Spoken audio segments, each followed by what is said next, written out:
Hey everyone, before we get started, our classic plugs. If you're not part of the Discord, the Friends of Eternal Discord is the best place on the internet to get better at Eternal. We have people of all skill levels and in all places in their Eternal competitive career, from people that are just starting out to people that have won tournaments and gone to Worlds, or are going to Worlds, I suppose.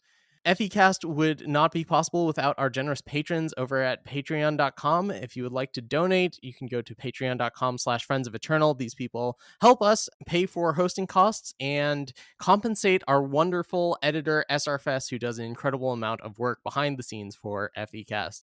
So, huge shout out to Cotillion, Ryder, Alcide Bava, Sigma Tank, Work Done Son, Chamomile, Chrissier, D-Dub, and Yeast Out for their continued support of FECast, making this all possible. All right, without any further ado, let's get on to episode 43 of FECast, So About That Kira deck.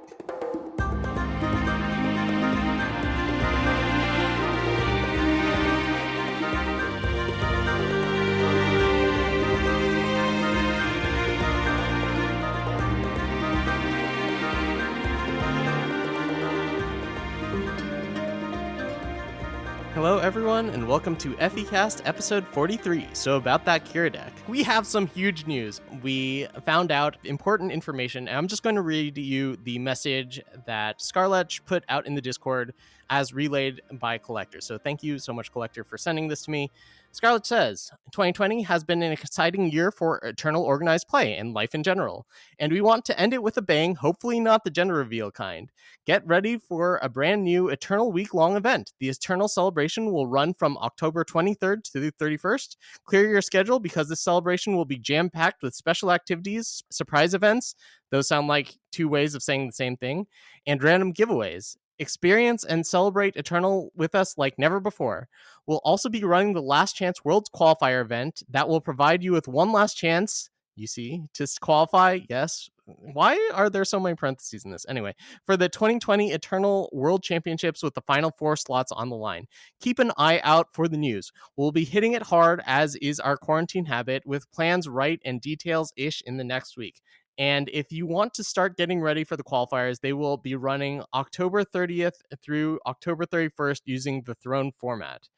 And we also got information that Worlds is going to be on either November 14th or 21st, one of those 2 weekends. So thank you again, Collector, for relaying that information to us. And my co-host, Stormblessed, has one match to play before he qualifies for Worlds. Hey, Stormblessed, have you heard anything about that? Yes, there was one other important update, mostly important to myself, but also to anyone who enjoys watching competitive Eternal and draft. We have announcements for when the draft top 8 is going to be. It is going to take place October 4th, 3 weeks from now. At some point between then and now, the last drafter will draft their deck, and hopefully they have recovered all the draft pools for the other 7 competitors, and we will get to see who finally gets to take home the top 4 and the 4 world slots from the draft event. So for those of you who were not with us last time, Stormblessed is in the top 8 of the draft challenge, but there were some technical difficulties, and the top 4 get to go to Worlds, and Stormblessed just needs to win one match against an unknown opponent. And of course, listen to the podcast. I hope you're all rooting for myself. I am still Schrodinger's qualified for Worlds. I have both qualified for Worlds and not qualified for Worlds at the same time. Until then, I guess if you're both qualified and not qualified for Worlds, you could call this the only Eternal podcast where both of the hosts are qualified for Worlds, right? we'll say 1.5 hosts are qualified. Yeah, I really look forward to having that title. That would be awesome. All right, so that should happen soon, but coming up this weekend, we have something that is really big. We've got the Throne Championship for the summer quarter. The Expedition Championship will be next weekend, but until then, this podcast is going to be all about that Throne Championship. Yeah, we've come now down to the wire. There's, two asterisks last tournaments before Worlds. We have the Throne Championship, the Expedition Championship, and then depending on how Direwolf does it, there could be some other tournaments for the wildcard slots. We don't know. And of course, as mentioned, there's the draft top 8 still to be played. But really, it's all down to these last 2 qualifying to Worlds tournaments, and that's what we care about, right? So that's what we're here to discuss. We're here to discuss the Throne metagame and how neither of us really understand what's going on there. Really? I feel like I have a pretty firm grasp on it. So, for those of you who didn't see the Reddit thread, I made a post just putting up a few of the deck lists that I had been working on in this past week. This is the time of the month when all of the people on competitive teams are keeping a lot of tech really close to themselves. So there aren't a lot of decks up on Warcry from quote unquote top players, reputable sources, whatever you want to say about that. People who have a lot of tournament success. So I just threw them up there to, let people see what I've been working with. I'm not going to claim that they are perfect versions of the lists, but you can check out that Reddit post if you'd like. Also, it's a bit dated at this point. I feel like I have a better grasp of the metagame. And, well, the metagame shifts very quickly on the Eternal Ladder. Yeah, there's sort of one deck that sort of is defining the metagame right now. And as far as TBC goes, we don't have tech right now because none of us really understand what's going on. We're just sort of at this point, a lot of us are just taking like pet decks to the tournament, or just and probably end up taking a Kira deck. Speaking of Kira, that's the deck of the week right now, the deck of the tournament metagame, because Kira is turned out to be an insane card. Turned out that it was, in fact, the 5 out of 5, the best card of the cycle, at least in Throne.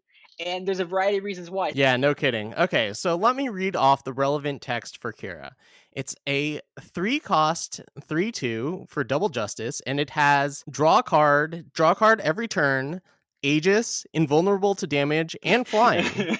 And it also provides market access. So that's the relevant text for Kira. Oh, that's what Whenever you meant by 3 cost. Yes, that's what I meant by 3 cost. It always comes down when you have quadruple justice and then immediately draws a card and either provides market access from justice etchings, has flying with the levitate, or has Aegis from Bubble Shield, or has invulnerable damage because of Silverblade intrusion. That's how the games always play out. People wait until turn 3 or 4 to play it whenever they have the 4 justice, and then they play Kira and the game's like over. There's not much you can do. You play a Maveloth Huntress to kill her into it, they've got the Silverblade intrusion. You play an Annihilate on it, they've got the Bubble Shield. You don't do anything about it, well, they're going to levitate and draw 2 cards. So yeah, Kira is a nightmare right now. Basically what it comes down to is that Kira is so good because there are so many good 1-cost spells. We've reached the point where Suny has even removed Finest Hour from his Kira decks. Now, if Sunny's list takes over the meta, then that will be the thing to remember. But just remember, people will still play decks that aren't Sunny, so Finest Hour will still probably be a big part of the meta. And even without Finest Hour, Bubble Shield, Justice Etchings, Levitate, and Silverblade Intrusion, that's 16 incredibly powerful 1-cost spells that work with Kira that also, you take Bubble Shield and you add draw a card to it, and it's just nuts. You take Justice Etching and you add draw a card to it, and it's just nuts. Levitate becomes, a 1-cost Wisdom of the Elders, and Silverblade Intrusion is still really good, even at, like people are playing it just for its double metal aspect, and it turns out, hey, it was still really good. And of course, putting extra card in hand is still exceptionally relevant, still very good for just squeezing out value by adding extra flyer to the board or putting another card in hand to go back to the market. It just has a lot of tricks and tools with it, and it's good just all around for doing lots of things. Like another trick with Silver Intrusion is that it targets 2 things. So if you have depending on your deck, if you're playing like Kira, Hojon, or if you're playing like Hooru Envoy, maybe an Expedition, you can target 2 things with it and get double activations off Intrusion. So it just does so much to the deck. Yeah, I think the only reason you're playing Intrusion is because you're playing Hojan and Kira, which both essentially draw a card each time they're targeted. Yeah, Levitate and Etchings become draw 2s. Etchings is even better because you get market access too, which is insane. You get to draw a card and pick a card from your market. It's crazy. And then Kira, of course, has Endurance so that you get to be readied on your opponent's turn if you have 6 Justice in case you need to block. So it's just absolutely absurd. It's not particularly fun to play against. It's like Hojan 2.0. Hojan was like one of my least favorite cards. And if you've been, tuning into my stream a lot or listening to me talk, you know that I absolutely detest Hojan. It's my least favorite Eternal card. And Kira is that, except potentially even better. I think Hojan's a better turn 3 play, but but still, Kira is just like, it's, oh my goodness, draws so So many I think I think I cards. think I think I dislike Hojan more because it's more high rolly, because it does more spirally or annoying early game things where Kira probably is more powerful later. So I think it's a more fun card to play against, but it's probably also more powerful as well, which probably makes it a little better design, but probably means it maybe should get nerfed anyways. I don't know. But I did want to mention that remember when you said that Kira's endurance was like flavor text and didn't matter at all? Yes, we went I know over this last I'm week. Come mentioning it on. again because I can. Why you got to bring it up Why? again? Because I can. Oh my goodness. All right, let's talk about the different flavors of the Kira deck. Let's start off with the Argenport deck. I believe someone posted a list of this on Eternal Warcry, and I've seen a few other people play it. It seems like it ramps up pretty quickly, or there might be different versions of it, but I've seen like Harsh Rule in the same deck as Hoja and Kira, which like confuses me to no end. I've also seen versions with Backbreaker that try to ramp up really fast with Curse Scroll and Bartholo's Keepsake. So I guess there's like a lot of different ways you can take this. Yeah, I think it's interesting how even among these, there's really two main variants of Kira, but some people are playing other forms of it, which we will discuss later. But even just among these two different forms of Kira, once you get past, say, like, Kira, the 12/1 cost Justice combat tricks, and then like, put like Hojan in there or whatever, like there's a surprising amount of variation among all these decks. And it's very interesting to see around. The advantages to being the shadow version are, well, I guess you get Bartholo's Keepsake, which help you dig for Kira because it's such a ridiculously powerful card. You can also play Roland Iron Tyrant, which is a pretty powerful card, but I'm not completely sold. And yeah, Backbreaker, that's a big deal too. I really like art. I really like Bartholo's Keepsake, and I'm glad that it's finally getting its time in the sun. Roland is still incredibly powerful, and I think Backbreaker is still, well, sometimes it's very backbreaking, you could say. But of course, the problem with Backbreaker is that you attack into a Kira, and then they intrusion it, and then they kill Backbreaker next turn by levitating their Kira or something. But it's still good against other non-Kira decks as well. So it's just a very flexible archetype that can sort of move around based on the rest of the metagame, right? Like tuning your Kira deck to the metagame is going to be key if you're playing a Kira deck. Yeah, well, I mean, I don't think I like the Argenport version that much. The wall Silexes are great, but you have a lot of cards that I think are less flexible than the cards you get access to when you're playing Hooru. Like for example, Backbreaker is very powerful when you're like even on board or you're ahead on board. But when you're behind on board, it's just like a really expensive removal spell. And Curse Scroll is great on turn 2, but late game it's the same as a power. It's often worse than a power because you have to pay 2 power to use it. So I think I like the Huru version better. I also have way more games with the Huru version than the Argenport version, but I think that the Huru version lets you play make strong plays at every point in the game a little better, if that makes sense. So the one thing I'll say about Argenport is that when you say harsh rule, for like all these harsh rule unit decks, just play Pristine Light in the market instead of harsh rule. Like just play Pristine Light. Pristine Light's just a better card in the market for almost all the situations you're gonna want it for in a unit based justice deck than harsh rule, right? Like it's a situational card that will not cost you like card advantage and tempo that harsh rule does when you're playing units. If you like have to return a Kira with a Pristine Light to like wipe your opponent's board of all their time fatties, that's fine because Kira costs only 2 and you're not actually losing it completely.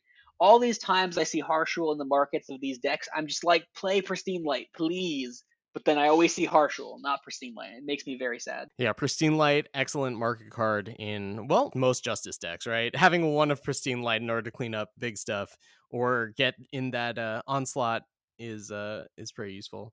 So I think those are the two big versions you should expect going into the weekend. I did post a list for a Rakano version, but it's a little less consistent. And the reasons to play it just aren't really there. You're not so worried about the slow speed removal in this deck just because Bubble Shield is so effective at dealing with it. So I think the Huru version is just better than the Rakano version most of the time. Although you can do some really cool things with the Rakano version. I think if you're gonna play the Rakano version, you should maybe make it more like Like yes, the cool thing Sunny's referring to is the classic Highland sharpshooter plus charge combo where you give like the top card of your deck like plus five in charge and other tech keywords, and it's a very powerful move. But obviously it's high rolling and situational. I haven't done it too much. My theory is that if you make the Rakano list more like the old throne Argenport from like 3 weeks ago, and not Argenport, Rakano from like 3 weeks ago, and less high rolly, it might be better. But I haven't tinkered too much with that idea because there's been a lot of other things I'm trying out. So as far as Sunny list as far as Sunny's Hooru Kira list is concerned, he had a number of cards he wanted to mention. The first dichotomy he wanted to mention is the elements of Maveloft Huntress and Valkyrie Enforcer. So Sunny, what do those two cards add to the list as far as interaction and removal is concerned? Yeah, so these are your big answers to Tokus. Tokus is the thing that shuts off the deck more than anything. Vara does to a slight degree because she prevents your Aegis, but even then, she's not even that scary. But Tokus is the one that you're really worried about because you're playing 16 ways of targeting your own units and it shuts off all of them. So Huntress and Valkyrie Enforcer are both great answers for it. Those decks generally don't have a way of stopping it. These cards are cheap. They are useful in a lot of other situations. I mean, how many units really suffer from the silence from Valkyrie Enforcer? Like, it's good against opposing Kiras. It's good against Baby Ikaria, any sort of time ramp unit. Those are your units that are good at answering things, and they provide nice threats after they answer it. So those have been absolutely key in the deck. The awkward part about Maveloft Huntress, and I will preface this with I still think the card is worth playing around, is obviously that it does have double primal, right? In the deck that's trying to get to 6 and, eventually, if the game goes super late, 8 justice, having to play extra duels means that you'll sometimes have depleted power because you need to be able to guarantee Huntress. But Huntress is worth playing for because it just, it does a lot, right? The plunder is going to be relevant, getting you extra justice influence if you need it, and interacting with opponents' threats, is obviously being able to say, take out opposing Togos is really good. Another cute combo is obviously if you play Trick Shot Ruffian on like a Hojan and you attack with your 9/8 Hojan, and then post combat you play Maveloft Huntress, you got to keep the stats on the Maveloft Huntress, right? So you got to keep up that really adorable combo that creates a huge Maveloft Huntress. So it does a lot, it adds a lot to the deck, but it does have some awkwardness to it. It ironically is less good in the Kira mirrors because they have intrusion in their own ways to try to blow that out. So Well, it's still very good in those mirrors because if your opponent has their shields down, you can take down an opposing courier, and that's really what the mirrors come down to is who can get their Kiras online and then go crazy with them. And I haven't had too much trouble with the double primal.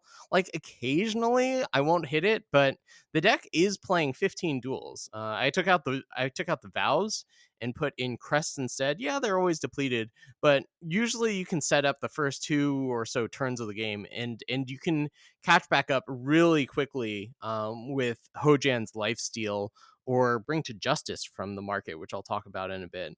So I think that Huntress is a slam dunk inclusion at this point for this deck.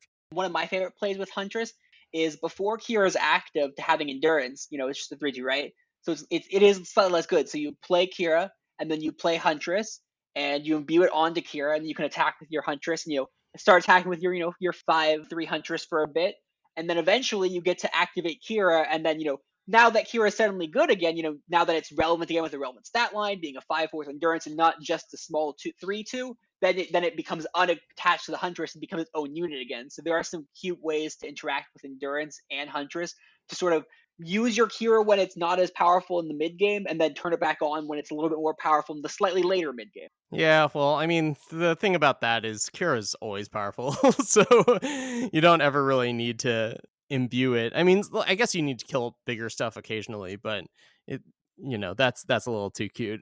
You do have to keep in mind you have a lot of cards with endurance in them. You can't imbue cards with endurance like Baby Ikaria. Anyway, so another card that was a recent addition is Siditi. I put in 3 copies of Siditi. I tried Sodi, which is a card that some people are playing. It's a 5 cost, 3/6 in primal, double primal. It says at the end of the turn, if you've dealt damage to the opposing player, draw a card, and Onslaught deals 6 damage to a site or flying unit. I just found that wasn't as good as Siditi. The nice thing about Siditi is that it is a threat that doesn't require any help. It's just big. It's a 6/6 flyer for 5. I mean, that's huge. Occasionally you'll get Torp it. Occasionally you'll get the Curse of Provocation and draw a ton of cards. But just the fact that Siditi is big is really nice to have in this deck. It's just nice to have something big because, you can't silence stats, and sometimes that's really relevant. Yeah, the unfortunate thing that I've seen is unfortunate being like I don't understand it is I've seen people playing both Sadidi and Sodi, and I'm just like, that's so many fives in this deck.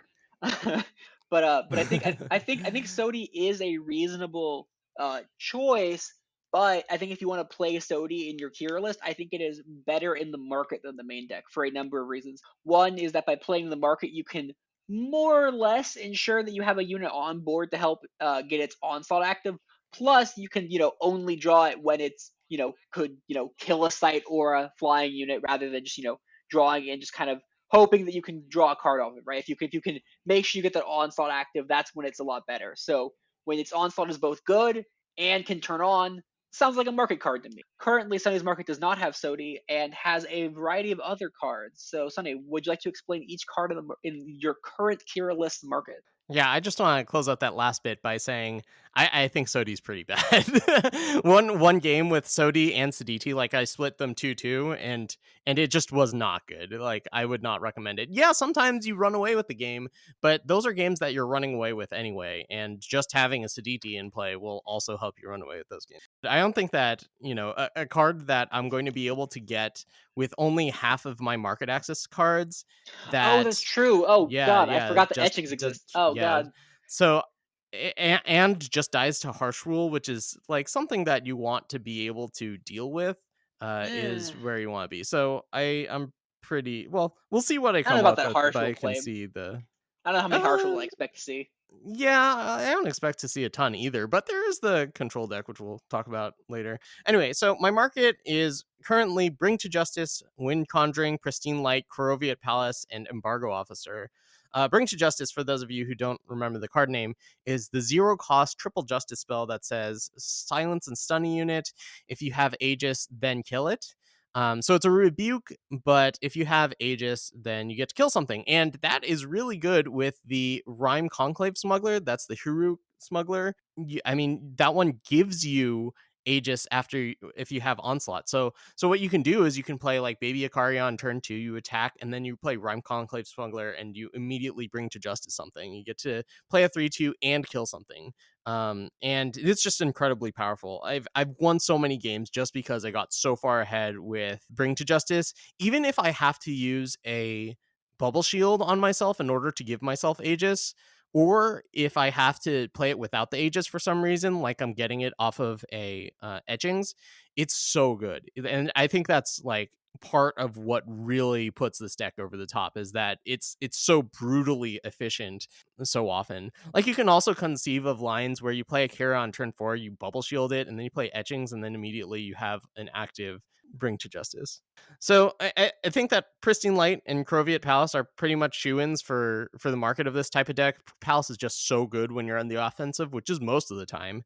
Um, I'm not sure about Wind Conjuring. Like, it seems like it would be really good, but it has some redundancy with Koroviat Palace in that, you can get endurance with it. And it just hasn't been that relevant. Like, it's always been the worst market card, so I might be looking for other options for that. An Embargo Officer is obviously to deal with Reanimator, which we'll talk about later, but I think that's like a pretty reasonable choice for this tournament. And Embargo Officer is actually pretty cool because even if they have a banish, they can't deal with it for 3 turns, so they can't get stuff out of their void. You just shift the Embargo Officer, and they can't touch it for a while. After that, it's easier for them to remove, but hopefully they're dead by then. I could also see cutting the embargo officer from the market because, it's only there for one matchup. It's extremely good in that matchup, but it's possible that you don't actually need the help.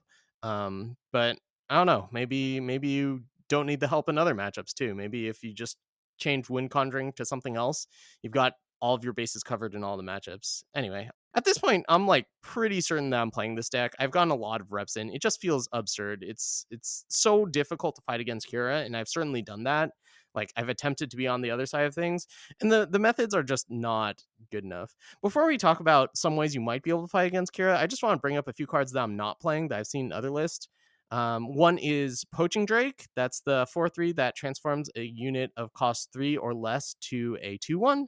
This is just a bad Valkyrie Enforcer most of the time that you can't etchings for, or you can't use with etchings. It costs double primal. It costs one more. It can't hit, potentially big problematic units. I just don't think it's very good. I've seen the Evangel, the Justice Evangel. It's so people always talk about, oh, you have so much market access, you can market it away. Well, it turns out you're telling a deck that has a lot of extremely powerful but pretty situational cards, like Bubble Shield, for example. Sometimes Bubble Shield just doesn't do anything for you. So like you need to be able to have the option to market those away in order to, make sure that all of the cards in hand are very effective against what your opponent's doing. And the Kodosh Evangel is just like not really doing too much most of the time. I really don't think that Kodosh Evangel, like a 2/2 lifesteal in this economy, come on. I Yeah, I would not recommend Kodosh Evangel.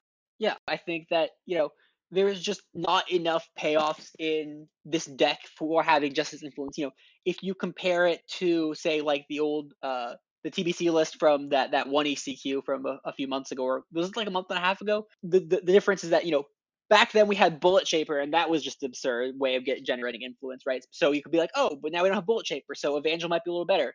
But the difference between that list and the Hooru Kira list is that list was playing Intrusion, Ruffian, Icaria, Ilgen, Crown Watch, Press Gang, and Mantle of Justice, and even like Reweave in the market. So it just had more ways of using Justice influence than this deck has, right? It just kind of had like either 4 or 8 more ways of really wanting to get influence, right? Like, and of course the difference between like Aijin having 6 or not 6 is just absurdly different, right? But like for like Kira, if you can get to 6 versus 5, that's like a big deal. But it's still a great card even at 4, right? So like getting to 6, while really good, is not necessary, right? You want to get to 4, and that's a lot easier to do even without Evangel. So that's why Evangel is not as necessary in a Kira deck, whereas a way of generating influence with the card was a lot better in old Rakano decks. Yeah, well, I just don't think there's a place for evangels in any decks right now. You have to have like a really specific thing, a situation in order for it to actually be good, and that is where you don't need all the cards in your hand in order to win, which is very rare. I mean, most of the time you need all the cards in your hand to be functional in your game. If you're okay just throwing away a couple slots with evangels, I guess that could be useful. But there isn't a deck out there that does that. Or the other thing is that you just have so much filtering that doesn't matter. And that's not the case either, because like I said earlier, you need to make sure that you're getting rid of the cards that are situationally good, but aren't adapted to the situation. You're saying that Evangel's good because you can put it in the market. But if you had the Evangel in your deck, you're going to have the hands of 3 Bubble Shields and Evangel, right? Because you're increasing the odds that you're just going to draw so many situational cards that you're just going to have too many cards to stick in the market, right? If you have the 3 Bubble Shields, you put one in the Yeah. market, you got the other 2 left over. But if you have the Bubble Shields and Evangel, suddenly you feel obligated to put like Evangel in the market, and then just have too many leftover cards in hand, right? So that's what Sunny's talking about. Yeah. Another card that I cut was the old Kira, the 2/3 that retains that retains stat buffs and battle skills. It's a fine card, but it's just not as good as the other 2 drops. And you're looking to put your those types of effects on things like Hojen and the new Kira anyway. So like you just don't have any left over for old Kira, so it wasn't really pulling its weight. Okay, so that is Hooru Kira. The list will be linked in the description, based on where it is at time of recording this podcast. I'll probably update it later if I have any big changes I want to make, but I'm guessing I'm not going to. What are ways to fight against Kira? Because that's going to be something that's going to show up a lot in this tournament. You mentioned Tokus earlier. How do you feel about Tokus against Kira decks? I think Tokus is A plus. Tokus is a really good card and is really good against the Kira decks. Aside from the fact that I mean, Kira is now starting to play ways of trying to deal with it, which is unfortunate. I liked it better when they weren't doing it. But yeah, if you could play Tokus and they don't either draw their removal or already use their removal, or if you play multiple Tokuses, or just like even having the Tokus sit around for like 2 turns and preventing them from making their big plays or turns can give you enough time to stabilize and try to win the game, right? For those of you who don't know, Tokus's text is he's a 2/4 for a 3 time that gives you +1 maximum power, and you can twist to get another +1 maximum power. But it also has the additional text that used to not come up very much, but now has suddenly become very relevant in the past few months. That it prevents your opponent from playing spells that target their own units. In a Kira deck, this prevents Bubble Shield, Levitate, and Silver Intrusion, while also preventing Justice Etchings from doing the market mode, because the market mode does require you to target a unit to exhaust it, right? So you can still use it as a bad sleep power, but you can't use it for what you want to use it for, which is the market access. So, taking away these 16 cards that are like the backbone of the powerhouse of the deck is a big deal. It is probably the best card against the Kira decks. Would you agree, Sonny? Yeah, I absolutely agree. It's the best card, but even then, I don't feel like it's that effective because they have, like in my list, there are 12 answers for it. In the 4 smugglers for Bring to Justice, you've got the 4 huntresses and the 4 Valkyrie enforcers, and it's a 3 cost unit. Like that's pretty expensive. If it just gets eaten by a huntress or if it just gets hit by a Valkyrie enforcer, it didn't really do too much, and you're way behind. So, man, Tokus is like, yeah, it shuts off the backbone of the deck, but it's also really easy for them to deal with it. And I just don't think it's enough. But, if you're trying to fight against Kira, this is a good place to start. So another card that I tried using in my fight against Kira is Vara, because it shuts off Aegises, and the Huru version at least plays a lot of Aegis effects. And yeah, it wasn't good enough. It costs 4. Like they just huntress it, and then they give Aegis to their Kira anyway, and then you're losing. Yeah, if I wanted to start by like fighting Kira decks on their level, I'd start with Tokus and then try to find other cards that can also help me. But of course, the really powerful thing about the Kira deck is that its powerful cards are built around 2 cost cards and 1 cost cards. Especially that it has so many powerful 1 cost cards that work really well with their 2 cost cards. So it's just really really efficient, right? Like if your powerful stuff you're doing is costing 1, like wow, that's just absurd. Like Eternal has traditionally pulled back on having 1 cost cards be super effective. For the longest time, we had like Torch, and that was about it. Yeah, Levitate got nerfed. Yeah, Levitate was it got nerfed and became 2 costs. yeah, did it cost 2? Yes, it cost 2. Yeah, Levitate cost 2. Safe Recurrent was at one point nerfed to cost 2. Right? They Inspire used to cost 1. They've traditionally pulled back on these 1 cost cards, and perhaps this is their like Protect. Right? Bubble Shield is basically is old Protect, but Protect used to cost 1. Right? There's a reason they pulled back on this. Right? So like this is a resurgence in the powerful stuff that we've never really gotten able to do, especially putting it all together. So that just makes the deck tick. The other thing that Sonny mentioned in our notes that you can do about it is ignore it, right? Play on a different game than them, right? If you're playing Xenan Reanimator and you're just not caring what they're doing, provided they don't play Embargo Officer, but like, if they're just trying to like play Kiras and Levitates, whatever, then you just play Vara and get back to like 3 Azendels and be like, yeah, I did it. So, another way you do like Talir combo, right? If you're playing like a Reactor Forge, which I'm not sold on, but if like, if you're playing like a combo deck, then you just combo off and you go around them, right? So like that's the other main way of dealing with this. You just ignore it, ignore their game plan completely. Yeah, and there's one more thing that I should mention about this. As far as what removal you should be packing, I would not recommend playing something like Just Desserts or Defiance or the Desert Alchemist. Like those are fine cards, but like if your opponent gets to refresh their power and just play another barrage of spells on Kira, like they play Kira on turn 2 or whatever, and then you have a Defiance, but then they play a symbol and then they attack you Defiance. They have the bubble shield for it. You just need to be able to try to kill it on your turn, because otherwise your opponent's just going to run circles around you. So a few cards that are reasonably effective against it are, I think silences are pretty good. Like bubble shield's the only thing that answers or that stops that. You've got annihilate hits most of the cards in their deck, although it is expensive. And then you also have like Edict of Makar. Like this is actually a pretty good tournament to have an Edict of Makar in a shadow market, just because it costs 1 and it hits most of the threats in that deck. So So those are a few did I just hear you say options. Annihilate was expensive? Yes. Annihilate is expensive at 2 cost? When you're fighting against bubble shields, it absolutely feels Yeah, expensive. I will say that I think Just Desserts and Desert Alchemist are not going to be. I do think that I just agree slightly on Defiance. I think Defiance is better than Sunny's giving it credit for. Yes, they still get their Kira stuff, but I think Defiance is a fairly decent way at trying to deal with it. Like they can't get too much value off of that. Like they can get their levitate value, but I think Defiance is a reasonable way at trying to shut down, because again, when you're trading with Bubble Shield, it's not 2 power for 1 power. At least it's even on power. So I think Defiance is okay, but not Yeah. great. But I think Justice Earth is just bad. All right, let's talk about some of the other decks that you might see in the format. Aggro decks, they still exist. You can play Mono Fire, you can play Stonescar, you can play uh, Skycrag, whatever floats your boat. I think they're all okay. If you go first, I think you have a reasonable shot at beating the Kira decks. But man, Silverblade Intrusion and Hojan just make it so difficult to win, especially if you go second. But even sometimes, if you have a good start, you could just get stonewalled and they can gain 4 life. I hate Hojan. Yeah, I think that never count out Stone Scar. Always. I mean, even if you're not playing Stone Scar, just know that there's a reasonable chance you'll encounter 2 to 3 Stone Scars in any given tournament, right? Yeah.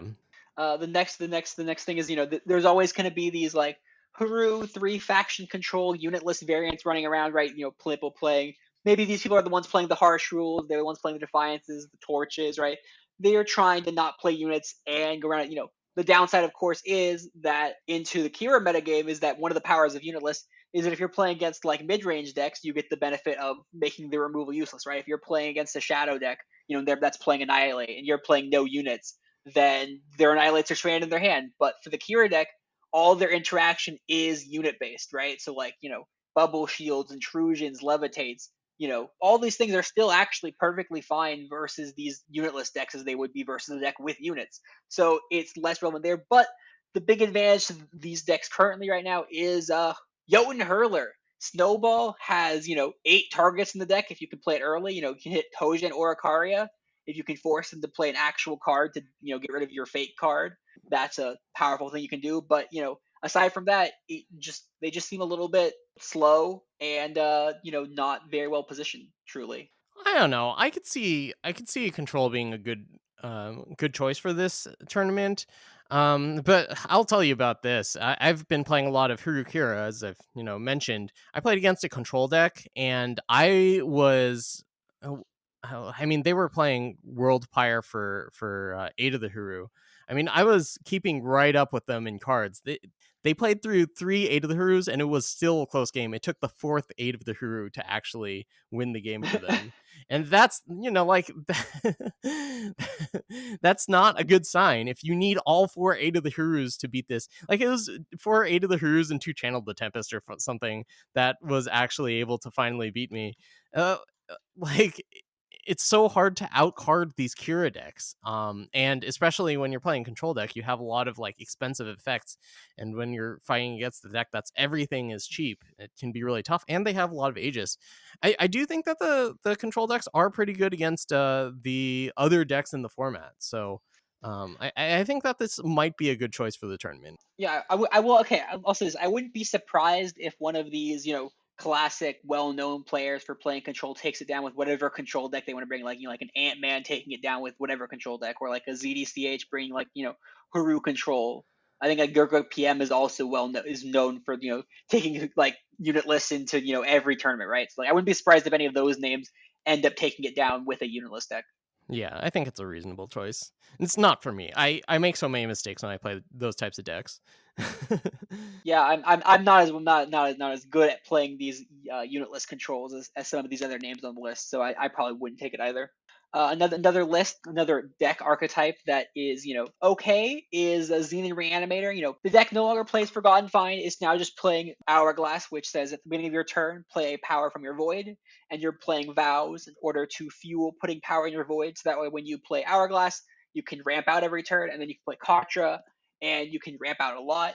And then you can either eventually hard cast a Varo, or with using the market grab Grasping at Shadows to play Varo from the void, to bring back all the Azendels, to do the regular Feln Reanimator stuff, but this time with just Xenan cards and Hourglass instead of other ways of drawing and discarding with Feln. So Reanimator, it's still fine. I don't know how great it is currently. I feel like there's something missing from the deck in order to push it up to tier 1. But I think it's a solid tier 2.5 deck. Yeah, I think that it would be tier 1, except this Kira deck is just out of this world, and the Kira deck has really easy not just Kira, but every deck has really easy access to, Void Hate for the most part. Well, that's not entirely true. I was playing Spellcrag and having a lot of trouble with this, so not every deck has the best options, but I mean, the other thing is that most archetypes can have access to Void Hate, but the big question is, are they bringing it, right? And like I think finally we reached the point where in the Eternal community where people are like, wait a minute, let's not forget Reanimator. But there have been like four Throne tournaments in a row where Reanimator was a great deck to bring, because every single time, everyone just forgot that Reanimator existed, so no one ever brought hate for it. And that was hilarious every time. Yeah, no kidding. Yeah, and it's this version is more powerful than the current Feln versions, which definitely struggled a lot with not having the 3+1 market anymore. Katra is just such a house as far as ramping it up. Then you don't even have to play a reanimation spell. You just play Vara because you have like 12 power on turn 6 or something. So yeah, this deck is extremely powerful. It's pretty weak to Void Hate. If you expect to see it, make sure you bring your officer, your gavel, your lumen reclaimers, whatever you want to use in order to hate against this deck. But its power level is definitely there. So let's talk about another combo deck that I think really is the real deal. And that's the Talir combo. I don't know what the build looks like exactly, but I know that I've lost to it a few times. Talir combo, of course, you get the original Talir, the one that gives all your time units destiny in play, and then you have to draw a unit. Usually nowadays we play Karos. Used to be Vodacon, but now you get Karos, you draw a bunch of cards, you deal a bunch of damage, and that wins you the game because it has destiny. So usually what you do is you have you get up to 9 player, you play Talir, you play time etchings, and you go get your Karos from your market. You can also get up to 11 and play Talir, then a merchant, and then the opponent doesn't even have a response window. So, what do you think about this deck? What direction do you think this deck should go, Stormblessed? So the original Talir combo was Combre, which as I said was playing Vodacon, and then Whoa, hold on. eventually. It was actually Xenan, the first builds, and then people started playing Combre because of how ridiculous Minotaur Ambassador was. Oh, but then I do recall though is that then it started playing three faction. It started playing Time, Justice, and Shadow, because then it was comboing out with Grinva in the same turn, and that was a weird thing. But then Direwolf changed how Destiny worked, which I think changed how that deck could function. But Yeah. anyways, current combo is you play Talir, you play Market Effect, and you grab Kairos. Kairos will draw 6 cards. All the time units have Destiny, so when you draw 6 cards, you basically draw like half your deck, and you're gonna play upwards of 10 units, probably like 6 to 8 units that all have destiny. That also, when they come into play, deal damage equal to their power. So you're just gonna deal a bunch of damage all at once. Usually, it'll win the game. Maybe not versus a face agent was harsh rule, but there are other ways of trying to deal with that as well. Anyways, I think the deck is incredibly powerful. There's like a Praxis version with other Praxis cards like Aurelian Supplier, and then there's like Reactor Forge stuff. I'm not sold on Reactor Forge. I think you play Reactor Forge and then you die is what's going to happen a lot of the time. especially versus, say, an aggressive deck that can, jump their units or attack for a surprising amount of damage in a surprising burst. I don't know where you'd find a deck like that, in the metagame, possibly not the top of the metagame. But if you did happen to face a bunch of those, I think Reactor Forge is a lot worse than, just playing like a Power Stone even. So I think that I don't think you want to be with the Reactor Forge. Plus, Reactor Forge is also not a unit, so like it has not synergy with Talir. So I think I'd eschew from Reactor Forge. But I think the deck is really powerful. I think the combo is very efficient. I think that Time Etchings is where you want to be. I always thought once Time Etchings was released that that's where you want to be a Talir combo. And I think there is some build of it that could be the real deal. That could be, tier 1 or tier 1.5. Yeah, well, the nice thing about it is that it is a deck that wins immediately most of the time. So, like, you don't have to Yes. worry about dying, like, going off with their combo Next and then turn. dying to your Reactor Forge before you can actually kill them, because you're usually able to kill them.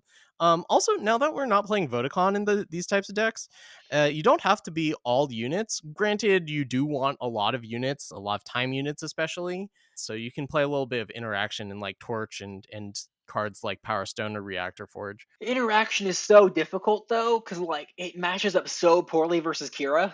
Yeah, I mean, I feel like Torch is still a kind of a reasonable card. I mean, Torch is okay. I think just like going like all in on combo and like ignoring interaction is the way to go personally. That's true. That's fair. As I said, how to fight Kira? Ignore Kira. Don't deal with Kira. Just Yeah, maybe. win at one life. Whatever. Since the dawn of time, every fire deck has had a torch, or like that's the common wisdom or whatever. I've played a lot of fire decks that didn't play torch.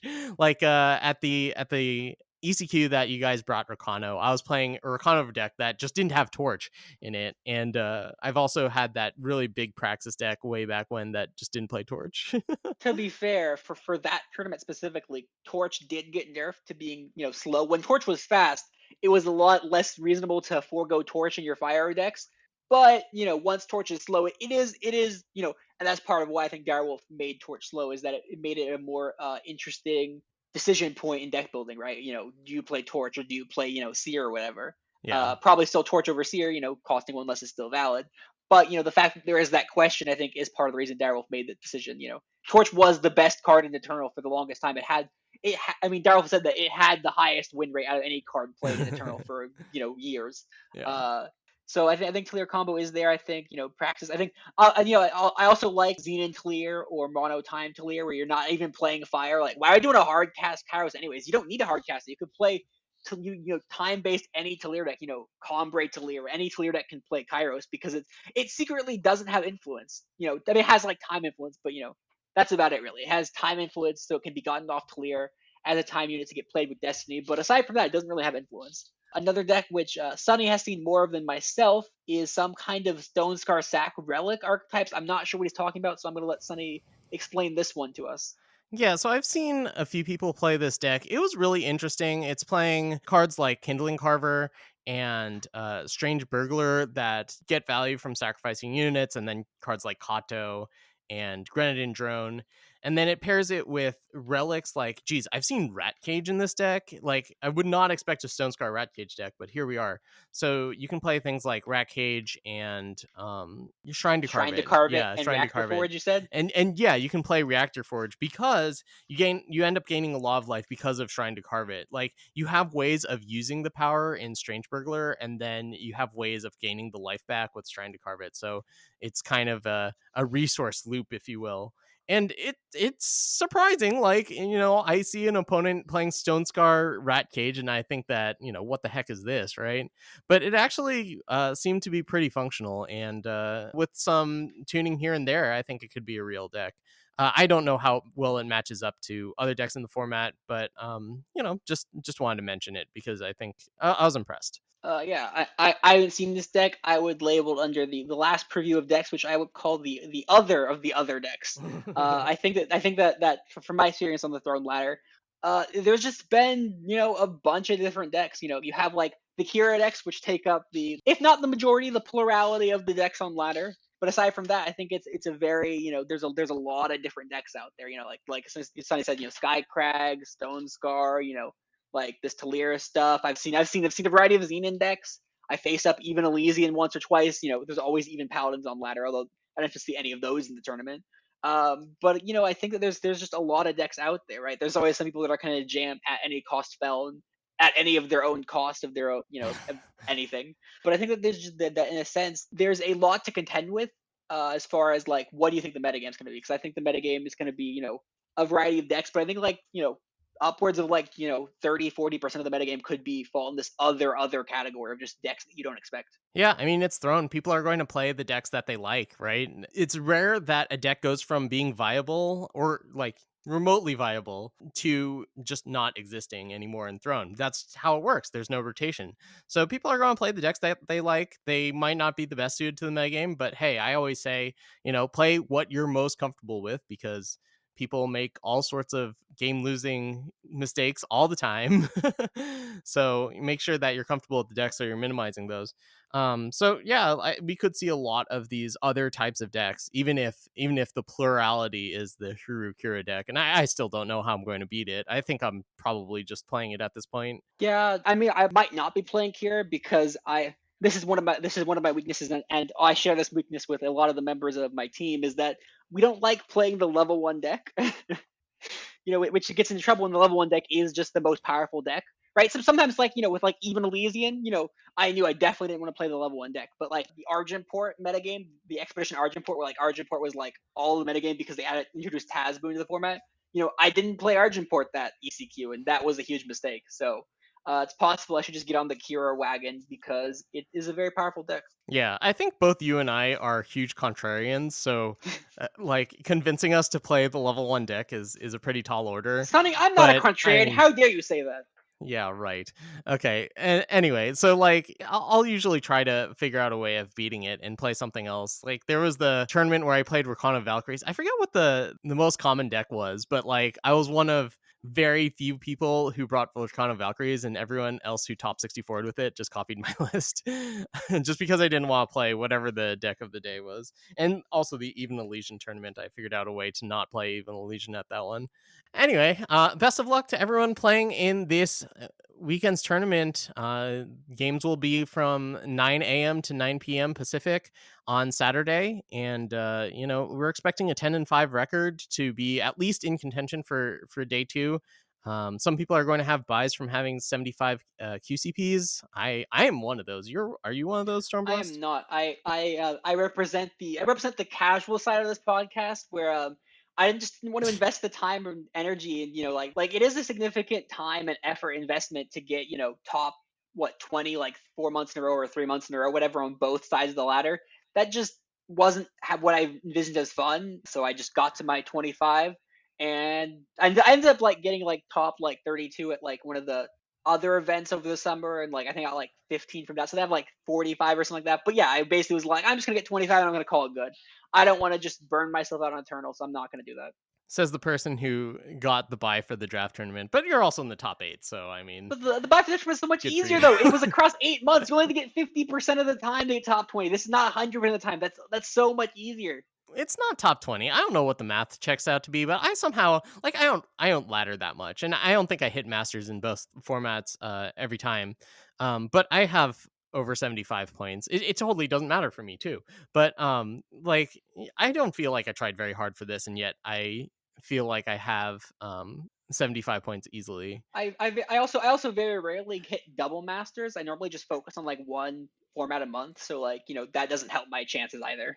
Yeah, that's true.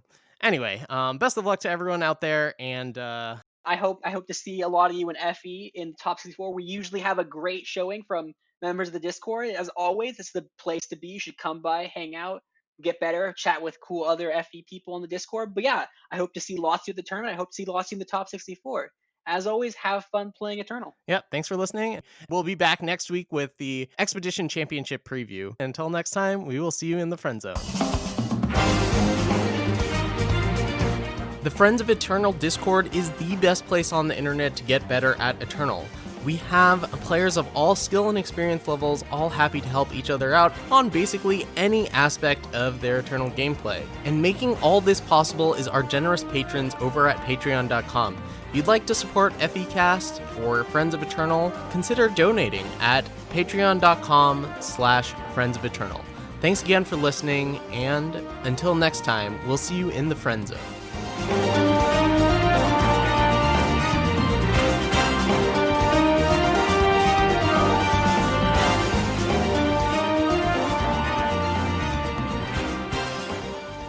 email should have gone out already. Oh, they should have gone out about the draft event. Oh no! Did you not get anything? I think so. They said, wait, those emails should have gone out already. Oh my god, those emails should have gone out already. Oh my god, I did not get. Wait, let me check my spam just in case.